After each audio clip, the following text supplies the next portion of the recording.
Common Sense with Melinda Richards on today's News Talk, TNT. Hi, I'm back with Josh Bernstein, my favourite political analyst and commentator.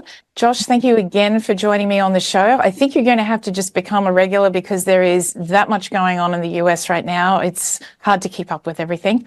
It'd be my pleasure. Josh, we've, the race is heating up between Harris and Trump in the United States. But, we've seen Harris pretty much assuming the mantle of the Democratic nominee. She's also assuming Joe's campaign money. She's assuming her right to be president because, of course, she's a black woman. Her skin color is very important. And I mean, the arrogance around her at the moment and the identity politicking just seems to be going on steroids. Well, first off, let's address the second lie that they raised $200 million. That, again, is not true. Right. They have emptied the coffers of the Biden campaign. Yes. And, of course, because they're doing that, that's where this money is coming from. Yes. The heels up honeymoon, if you will, I think is going to end. I don't want to get graphic, but let's just say to an opposition researcher, Kamala Harris is a erotic dream. We'll leave it at that. You can fill in the blanks. There is so much opposition research on her. My goodness. I mean, you can go for months and months and months. So I believe that we're going to drive up her negatives to a level in which she will become unelectable. At least that's what I'm going to hopefully try to do here in America. And I know many other patriots in the United States and elsewhere will be doing the same. But look, 18 to 24-year-olds, for instance, she literally called them stupid and said, they're so stupid, that's why we have to put them in dormitoriums. So those are the things that have to come out. Those are the things that people need to know about. Not to mention just how radical she is. See, the only difference between her and Bernie Sanders is basically the fact that Bernie Sanders at least will admit what he is. Yes. She won't. That's really the difference. And so, again, there's so many negatives. There's so many things to talk about that I think the honeymoon will be over pretty soon. Yes, because a lot of people are talking about Kamala's Marxist backgrounds. They're talking about how she is actually very, very extreme left. It's probably something that even I wasn't aware of over the last sort of few years when she was vice president. I felt that she was pretty inconsequential, to be honest with you. I didn't pay too much attention to her because I felt that, she had one job, close the border, secure the border. She failed at that. She had that horrible interview where she talked about, we've been to the border. And then the reporter says, well, you haven't been to the border. So after that, I was like, she's done. I mean, you can't come back from that. But then it's only just, I suppose, in the last few months that there's been an understanding from my point of view, I guess, that she's extreme left. She's a Marxist. She's a very deep socialist, Marxist, ideological person who is going to push a lot of that if she becomes president. Exactly. And so what they're going to try to do is they're going to try to hide that. They're going to try to, maybe make her seem as though she's more moderate than she is, which of course she's not. But the good thing is that in the 2020 election, we didn't have Twitter. We didn't have Facebook. We didn't have Twitter. We didn't have YouTube. We didn't have Instagram. We didn't have anything. Now, with Elon Musk and the fact that we have Twitter, we're going to be able to show the hypocrisy to the entire world, not just the United States. And so I think that that's going to have an impact. There was a study just recently for Democrats. 60% of even Democrats want the illegal aliens to be removed from the country and sent back. And so I think that there could be a significant sea change. I'm not going to make predictions. Because I saw what happened in 2020. My prediction was it was Trump or death, and I meant death of the First Amendment, the Second Amendment, death of privacy, all of that stuff. And I said that President Trump was going to be the one, I said that Biden's campaign was going to be the one that was going to have to litigate themselves into the White House. What I didn't realize it was going to be President Trump that was going to have to do that. And let's hope and pray that that is not going to be a repeat performance in 2024. I mean, are we going to be ever talking about policies here? Because in the end, we've got identity politics, as I said earlier, on steroids.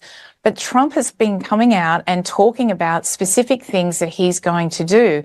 All I hear Kamala talk about is abortion and guns. Is that because they are trying to hide her extreme left views? Are they saying to her, if you want to talk to people, if you want to do speeches and rah, rah, rah, you're in high level platitude mode only. You can talk about abortion and you can talk about guns, nothing else. I don't ever hear her talk about anything else. Whereas when you hear Trump, he's talking about, okay, I'm going to lower taxes. Okay, I'm going to do this for businesses. I'm going to end wars. I'm going to stop the Ukrainian war. I'm going to halt this and do this. I mean, you sort of get the sense that, Kamala is being kind of shaped over here, but Trump is got something of substance. Is that going to help at all? Or is it just going to be this kind of overarching, it doesn't matter what you think. Kamala is a Democrat. She's a black woman. You've got to vote for her because you've got to hate Trump. I mean, right. How's it all going to play out in the end? Well, I think that this is going to be similar to 2016 in one aspect. I think this election is going to come out to who do you hate the least, as it was with President Trump and Hillary Clinton in 2016. And clearly, people hated Hillary Clinton much more than they hated President Trump. The difference, though, here is a couple of things. Number one, you have a robust middle. You have RFK Jr. in the middle. You've got Cornel West in the middle. You've even got Jill Stein once again in the middle. And so what I think is going to happen here is if it comes down to who do you hate the least, it's going to be President Trump, because clearly he's already had a record. He's already shown, and he should be talking about this more on the campaign trail. Don't believe me, just believe my record, because what I'm saying I've already done and I'm going to do again. That's what I would say to him if I was, telling him, as far as being a strategist for the campaign. But I think what's going to happen is we're going to drive up those negatives to a level in which we're hoping that she'll be unelectable, because let's face it, they have two things they're going to run on. Right? Maybe three. Trump is Hitler, right? That's number one. Abortion, number two. Yeah. And this 2025, Project 2025. They're going to try to scare voters to say, if you vote for Trump, then the world is going to end. But in the reality, if you vote for Heels Up, Headboard Harris, that's when the world could really get to a point of nuclear war, proliferation throughout the Middle East, North Korea coming out of the woodworks again, a proxy war through Iran, of course, with what's going on in Beirut and Israel and Hezbollah. All those rockets that killed those poor little children, they were all made and manufactured by Iran. Yeah, so, those are some of the things that I think the American people are going to have to think about. And hopefully we're going to have enough African-American and Black voters out there that are going to understand that they are the new target because of the illegal aliens coming in to the country. And hopefully enough of them will wake up and vote for President Trump. Yes, I mean, I hope so too, because as I said, it goes beyond the man right now. It goes to the policies and the position of nationalism and loving your country more than loving globalist agendas and wars. I think it's such a big ideological election this time. And talking about what you're saying about what they're saying about Trump, of course, their big thing as well is he will tear down our democracy. He's a fascist. He'll be Hitler. So that means we will not have any more democracy. That's how radical their message is going. But the interesting thing is, I just saw just earlier today that Seymour Hersh has uncovered that, Barack Obama was the one in the background talking to Joe Biden and saying, if you don't leave, we'll be enacting the 25th Amendment, will be, and Kamala agrees with me and you've got to go. So there's all this backroom dealing, which of course is akin to a coup, which is akin to the democratic process completely failing. So I find it really ironic that we talk at one hand about the Democrats saying, oh, democracy, democracy, democracy. And yet on the other hand, they are the antithesis of democracy. They do not follow democratic processes. Absolutely correct. Kamala has taken the money, which is illegal. So it's like, oh, we can talk the talk, but everything that we do is undemocratic. Yeah, exactly. And, I'm hoping that the Heritage Foundation, which I know has been working on litigation for a while, I don't know what they're waiting for right now. Maybe they're waiting till after the convention. I'm not really sure, but they ought to be filing lawsuits because, again, at least one or two states, they automatically forfeit because the time has already passed for you to change a candidate. And so if we're going to sit there and just ignore the law, then it just to show you the million-tiered justice system, as I've called it before. But here's the thing: I wish they would have used the 25th Amendment, because if they would have used the 25th Amendment, whoever they're going to pick for the VP would have to go through 2/3 majority vote in both houses in order to be confirmed. Now, because he stepped down or they forced him out, now it's just a simple majority. And with 51 votes already in the Senate, you already have the Senate. If you peel off 5 Rhino Republicans, now all of a sudden, whoever they pick to be the potential new VP will be able to get on that ticket. So, by doing the 25th, it takes longer, number one. And number two, it gives the Republicans more power to control the process. And so they haven't done that. They got them to step down. Well, I just gather that, and then the same thing is happening here in Australia with our, say, renewable energies rollout. Sometimes the law is just an inconvenience and you just have to move around it. You just have to ignore it. And let's face it, the laws here in Australia as well were ignored during 2020 to 2022. We have laws here to protect our privacy, there were some laws here to protect our civil rights and our bodily autonomy. They were all supposed to be there. They were just ignored because I guess now we're at this new world that I feel has arrived into Western societies overall, where we have so much legislation and so much law and constitutional processes that just get thrown out the window if it's inconvenient, particularly from the left. If it's inconvenient, I mean, the 25th Amendment just sounded inconvenient then. Yeah, that's what it sounded like to me. But, look, I got to give praise where praise is due. The Australian alternative media kicks butt. I mean, it is so much better than the majority of even the quote unquote alternative media on the right in the United States of America. You folks are one of the leading voices out there. Sky News does an incredible job. And so I'm really proud to see that you guys are really kind of holding the mantle here. And hopefully other countries like my country and many other countries are going to start acting like the alternative media in Australia, which has been fantastic. That's why I love doing these shows here on the network. Well, I mean, we needed to do something, Josh, because honestly, we were the You don't want to turn into a penal colony again, right?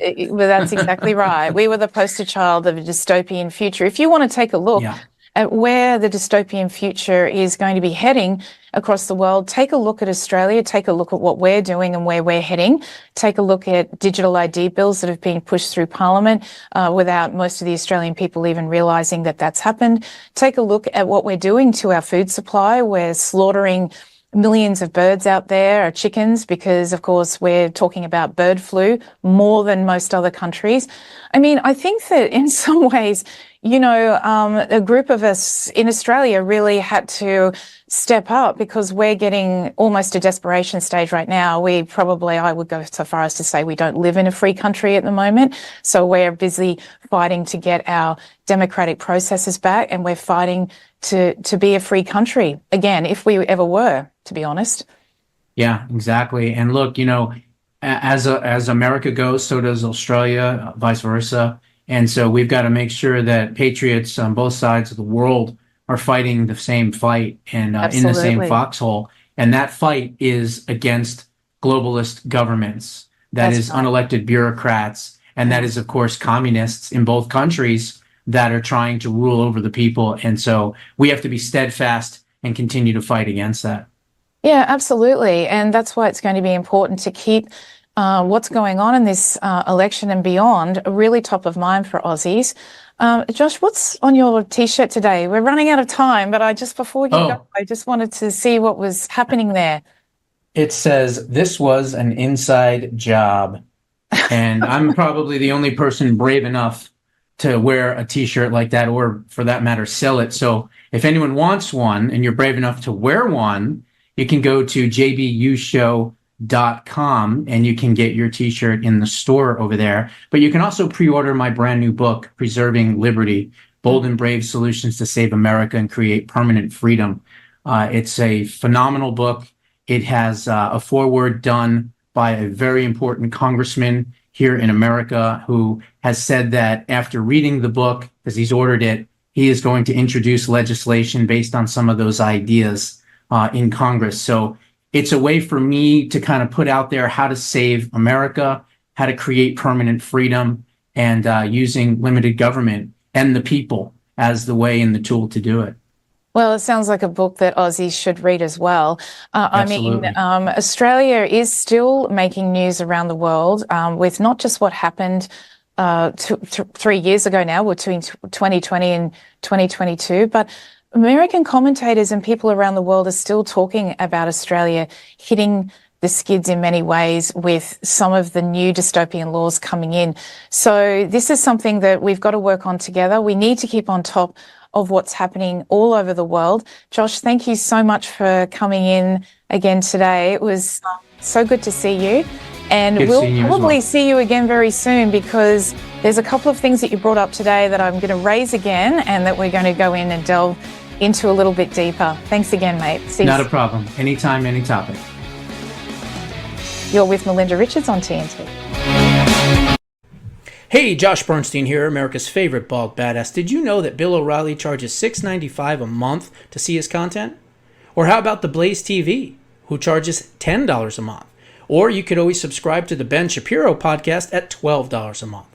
But if you are looking for the best value and the most hardest hitting news, you've come to the right spot. Because here at JoshBernsteinUncensored.com, we drop the most jaw-dropping stories 7 days a week, starting at only $3 a month. So please head on over to the new releases tab, become an exclusive member of the Badass Nation, and join the fight to save this country with one of America's most hated, feared, and censored conservative voices.